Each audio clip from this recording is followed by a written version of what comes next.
is our day 3 again here at Bohol, no? Maraming salamat sa mga nanood ng part 1 at part 2 namin ng day 1 and day 2. So this time, pagkatapos namin mag-buffet, doon nga sa nakaraang video namin, no? It's a long ride towards to Chocolate Hills naman ang adventure namin. So from our hotel to Chocolate Hills, it took us almost 2 hours kasi makikita ninyo dito sa video na to, this time nasa nasa city kami ng Bohol, and for the meantime nagkaroon ng konting traffic, no? So dito dadaan-dahan natin yung video kasi medyo nagkaroon ng aksidente yata dito, makikita natin dito, no? So merong motor dyan, ayan, yan yung motor na yan, no? So may mga dugo doon sa sahig. So continue tayo, no? It took us 2 hours, at least 2 hours driving, at inabot nga kami ng ulan at ito yung nagpatagal sa amin. May ilang beses kami huminto dito. So tuwa kami rito dahil inabutan kami ng ulan. Hindi naman bagyo, rain shower lang, no? So this time nga tawa ako ng tawa rito kasi inabutan kami ng parang hailstorm dito. Napakalalaki ng tatak. Tawa kami habang nagdadrive kami. At ito nga yung nasa pinakaunang nadaanan namin from the highway. So napahinto kami dyan kasi meron din Chocolate Hills kami nadaanan dito. Side viewing muna kami. Napakagandang tingnan ito. May mga ilang pirasong Chocolate Hills dyan. Mga 5 piraso yata yan. Mababa lang at ang cute nilang tignan. At dito nga, so nag-picture kami. Stop over kami ni Lee. Ayan. So picture muna. At dito sa may gilid namin, sa may kanan, no? Yan, picture kami dyan. Nasesenyan. Tatawanan kami. And then yan, nakakatuwa rin yan si Kuya. Kasama niya si Isko. Si Iskong Kalabaw. Yan, binidyohan namin. Tuwan-tuwa kami dyan, Nili. Napakabait ni Kuya. And then after 2 hours nga, no, nakarating kami dito sa may Chocolate Hills. Yan, inaakit ko yan mula doon sa baba hanggang taas. May video ko niya nasa Facebook. Yung video na ginawa ko at picture doon sa baba. Hindi ko na in-insert dito kasi napakahaba nitong video.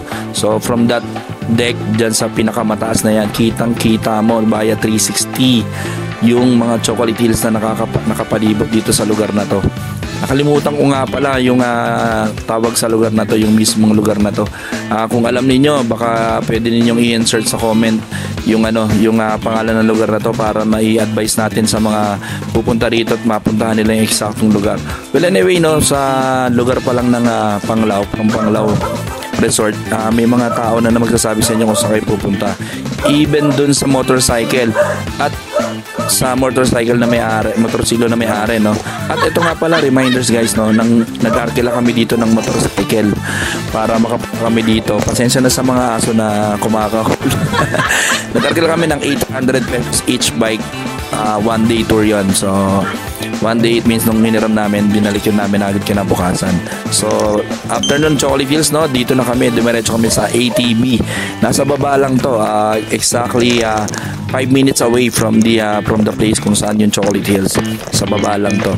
So nagpatala kami dyan, nagbayad kami for 30 minutes. Meron silang dalawang option. You can hire an ATV and a tourist guide, yung tour guide, for 30 minutes and 1 hour. So dalawang option yun. Ang kinuha namin is 30 minutes. So ayan, ready na kami. Kasama namin si Kuya. Kasama na yung sa babayaran nyo, yung magtuturo sa inyo, yung mag-guide sa inyo kung saan kayo pupunta at saan na kayo iikot. So ayan, binigay ko na sa Kuya nga tour guide na yan. So napakabait niyan, tsaka napakasipag, napaka-energetic. Siya rin yung kumuha ng video namin dun sa opening. Siya gumawa nun. So it's like a drone shot, pero siya lang yun, ang lupit. So nakakatawa. Ito na, sinimulan namin yung ATV ride namin, adventure. Yan, napakasaya. First time ko sumakay na ATV, si Lee, pangalawa yata o pangatlo. So siya nagaya dito para daw ma-experience niya ulit yung ATV ride, which is para ma-experience ko rin for the first time. Napakasaya nito, napaka-adventure nung biyahe namin na yan. So inikot namin yan, medyo malaki siya, mga siguro lagpas mga 2 hektarya yung inikutan namin. So adventure yan, dire-diretso tayo dyan, solid yan. First time ko, medyo matiyan ako mag-overshoot dyan eh. Yan. Nung una, mabagal ako dyan kasi tinatansya ko pa. May push gear yan eh. So meron sa kanan na ipupush ninyo para tumakbo yung ATV, and then ride and go na siya.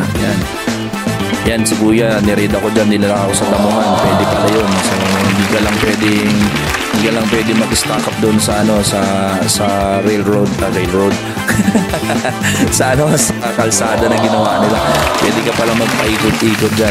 Pero maganda rin pag merong nagtutour sa inyo kasi para ma-away kayo kung saan kayo pupunta. May mga dyan, merong malubak, merong bako-bako. Talagang pang ATV talaga yung yung road na ginawa nila. Buti na lang yung time na yan, uminto na yung ulan kasi sabi ni Kuya, magiging muddy daw at maputik. Saka pala dyan sa ride na yan, nung nakita ninyo kanina, sa gilid din yan ng Chocolate Hills. So makikita ninyo yung mga Chocolate Hills habang nagre-ride kayo ng ATV. So napakasaya niyan. So yan. Wait. Yan. Iulitin natin yun, no? Ulitin natin yan.